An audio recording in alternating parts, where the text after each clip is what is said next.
Շնորհակալություն։ Պարոն Կարապետյան, երկու հարց, որոնց անդրադարձ չեղավ, թոշակների հարցը, կենսաթոշակների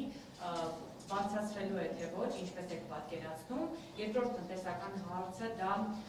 քաղաքացիների վարկային բեռին է վերաբերում, գիտեք դժգոհություններ կան, մարդիկ ասում են վարկերի տակ ճռռում եք, կներեք ես հենց այն արտահայտության համար, նաև այն, որ բանկերն էլ բարձր եւ թանկ վարկեր են առաջարկում, ինչ քաղաքականություն եք մտցնելու, ինչպես են այդ հարցերը լուծվելու։ Երրորդ հարցը մի փոքր աշխարհաքաղաքական է, բայց ելի տնտեսական, Հայաստանը մնում է ԵԱՏՄ-ում, այսինքն մեր տնտեսական հարթակը մնալու է ռուսական շուկան, եւ իհարկե ամենայն հարգանքով, բայց շրջեմ մեկ քաղաքական հարց տամ, որովհետեւ այս բոլոր քայլերը կիրականացվեն, եթե մարդիկ իմանան, թե ով է լինելու ձեր վարչապետի թեկնածուն, հաշվի առնելով, որ Սամվել Կարապետյանը երկքաղաքացիություն ունի, դա խոչընդոտ է։ Առաջի հարցից սկսենք։ Առաջի հարցը կենսաթոշակն է։ Հայաստանում մենք ունենք, այսօր հանդիպման ժամանակ նշեցի, 800,000 աշխատող մարդ, 800,000 մարդ, ով գրանցված աշխատող է։ Եվ Հայաստանում ունենք 500,000 թոշակառու։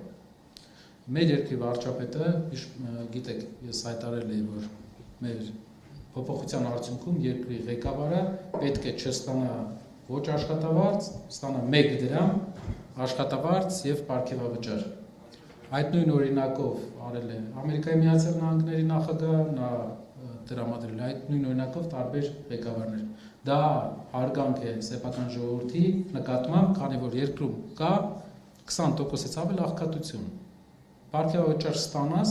քո բնակության 20% աղքատ լինի, ինչի համար ստանաս պարգևավճար։ Չեմ հասկանում։ Հիշում եք, ժամանակին ասում են, որ մեր երկրում կա 3 միլիոն վարչապետ։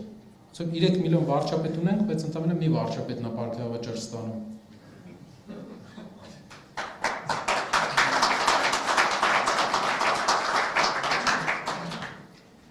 Մյուս հարցը թոշակների հետ կապված հարցը։ Ես կուզենայի բոլորիս ներկայացնեի, թե ինչպես է լուծվելու թոշակների հարցը Հայաստանում։ 800,000 աշխատակից Հայաստանում աշխատող մարդ, 500,000 կենսաթոշակային տարիքի մարդու համար ապահովում է թոշակ, ապահովում է նաև բանակի հարցը, ապահովում է նաև աշակերտների հարցը։ Այդ պարագայում դու պետք է մենակ մի լուծում անես, ավելացնես աշխատողների թվականակը, գործազուրկներին մտցնես աշխատանքային շուկա, որպեսզի գործազուրկները ունենան գործ, 1.1 միլիոն աշխատող մարդով Հայաստանը ուրիշ բյուջե կունենա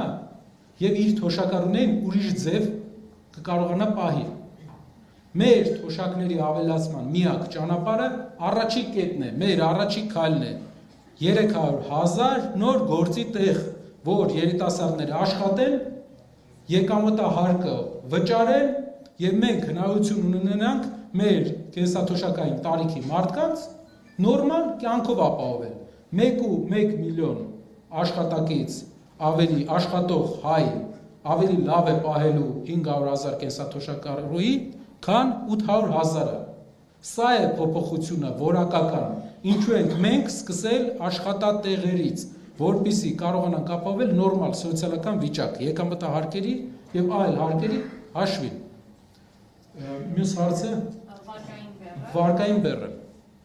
Վարկային բեռի հետ կապված շատ ծրագրեր կան հետաքրքիր, հիմնական ծրագիրը այն է, որ մարդկանց հնարավորություն տրվի, գիտեմ, որ շատ փոքր հատված ընդամենը իրավունք ունեն վերցնելու, մնացողը սև ցուցակ ընկած մարդկանց համար մնացողը իրավունք չունեն։ Այդ շեմը պետք է բարձրացվի եւ աշխատատեղերի ստեղծման, ձեռնարկատիրության զարգացման դու հնարավորություն պետք է տաս մարդիկ ինչ որ ձև դուրս գան այս վիճակից։ Դրա համար կարճաժամկետ ֆինանսավորման գործիք է տալիս, որ մարդը ինչ որ ժամանակ դուրս գա, ծրագիր տաս, աշխատի եւ փորձի փակել։ Եթե մարդը չի աշխատում, նա երբեք չի փակելու։ Մենք պետք է ծրագիր մշակենք այդ մարդկանց տնտեսական այդ վատ վիճակից հանելու։ Իսկ դա հանելու միակ ճանապարհը այդ մարդկանց տալ ժամանակ ու տալ հնարավորություն ոչ թե ինչ աշխատեցին մեկից վերցնել վարկը փակելու, որ կայանան եւ վճարեն այդ վարկը։ Դա է ճանապարհը։ Մեկը արդեն բանկերը դա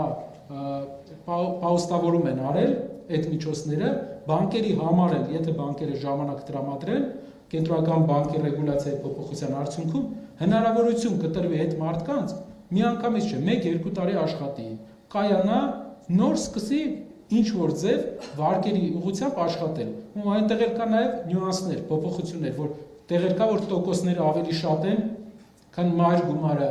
դրա փոփոխությունը պետք է ուսումնասիրվի, բայց այդ մարդկանց պետք է աշխատանքային շուկայից դուրս չթողնել։ Ու այդպիսի մարդիկ, ու այդպիսի բոլոր մեր շրջապատում գրեթե շատ մարդիկ կան այդպես, դա մեծ խնդիր է մեզ համար։ Ու երիտասարդների մեջ է շատ տարածված, մարդիկ ընտանեկան տարիներով մի անգամ ինչ-որ սխալ իրավիճակի մեջ հայտնվելու պատճառով ընկնում են ընտանեկան երկարաժամկետ խնդրի առաջ։ Մենք ուրիշ ժողովուրդ չունենք, մենք պետք է մեր ժողովրդի միջոցով, մեր ժողովրդին հնարավորություն տալով վերականգնենք նրանց տնտեսական ակտիվությունը։ Վերջի հարցը։ Երրորդ հարցը ԵԱՏՄ-ն։ Հայաստանը այս պահին ԵԱՏՄ-ի հետ մոտապես երևի իր շրջանառության 65-70%-ը այսպես թե այնպես արտաքին շրջանառության կապված է ԵԱՏՄ-ի հետ։ Դա միայն վերջնական իր հայրենիքի հանդեպ ոչ մի էմոցիա չունեցող մարդը կարող է այս տնտեսական միությունից, շնորհակալ եմ, տնտեսական միության հետ անդամակցությունը ռիսկի տակ դնել, որտեղ դա կբերի հազարավոր, 100,000-ավոր ընտանիքների սնանկացման, քանի որ գյուղմթերքն ամբողջությամբ այդտեղ գնում, արտադրություններն են ամբողջությամբ։ Մեր առաջարկած քայլը հետևյալն է. հարգելի հայրենակիցներ, իրական բալանսավորված ինքնիշխան քաղաքականությունը այս է. դու պետք է ունենաս մեկից ավելի տնտեսական գործընկեր։ Ֆրանսիայի հետ 100 միլիոն, 150 միլիոն դոլար է շրջանառություն անում, մի քանի միլիարդ անում ես ԵԱՏՄ-ի հետ։ Դու չես կարող բալանսավորել այդ դեպքում։ Քեզ պետք է մերձավոր արևելքում կատարել, ունենալ գործընկերներ, առևտուր անել մերձավոր արևելքի հետ, նոր երկրների հետ։ Իրական անկախությունը, հավասարակշռությունը, դա տնտեսական անկախությունն է։ Իսկ տնտեսական անկախությունը այս գիտեք ոնց քաղաքական հայտարարություններով չեն հասնում։ Ուղղակի գործընկերների հետ առևտրաշրջանառության ավելացմամբ։ Դրան մի բան կարան հակադրեն մեր իշխանության ներկայացուցիչները, տնտեսական ներկայացուցիչները, ասեն, բա տեսնում եք, մենք Եվրոպա արտահանման մաքսատուրկը վերադարձնում ենք։ Հարգելիս, Եվրոպայով աշխարհը, Եվրոպա արտահանման մաքսատուրկը ընդհանրապես մենք ֆոլգա ենք արտահանում եւ շատ քիչ տեսակի ապրանք արտահանումը Եվրոպա շատ փոքր է, քանի որ շատ մրցունակ շուկա է։ Մենք ունենք մերձավոր արևել, մենք ունենք նոր զարգացող շուկաներ։ Մեր երկրի ղեկավարները ամեն երկիր գնալու պետք է հարյուրավոր միլիոնների պայմանագրեր բերեն հայկական ընկերություններին։ Դուք նկատել եք Ամերիկայի Միացյալ Նահանգների նախագահը գնում է Սաուդյան Արաբիա, չի քննարկում ոչ մի հարց, բացի օրինակ ռազմական պայմանագիր, տնտեսական պայմանագիր, Չինաստանի հետ տնտեսական պայմանագիր է քննարկում։ Ամերիկայի Միացյալ Նահանգների նախագահան կառավարում է աշխարհի ամենահարուստ երկիրը։ Անկամ եթե ինքն է դրանով զբաղվում, արդյոք աշխարհի 110 ամենաաղքատ երկրների մեջ մտած երկիրը պետք չէ դրանով զբաղվի։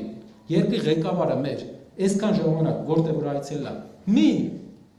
մի միլիոն դոլարի պայմանագիր բերել է Հայաստան։ Կարող է մի բան ցույց տան ակադեմիական քաղաքը, ասենք։ Ինչ որ տենց բան ցույց տան, որը հողի վրա ոչ մի բան եղել։ Չի բերել, որովհետև չի կարող բերի։ Ապագա երկրի առաջնորդը ամեն այցելություն պետք է ունենա տնտեսական հետևանք։ Իսկ եթե դու ունես քո արտադրությունները, դու կունենաս տնտեսական հետևանք, դու քո երկրի պետք է գնաս որս բերես քո երկիր։ Մենք ունենք առաջնորդ, պետք է ունենանք առաջնորդ, որ գնա ուրիշ երկրից որս բերի, իր երկիրը պահի։ Որսը պայմանագրերն են, միլիոնավոր, 100 միլիոնավոր դոլարների, որ մեր երկրում ֆինանսական շարժ սկսվի։ Դրան չեմ պատասխանելու։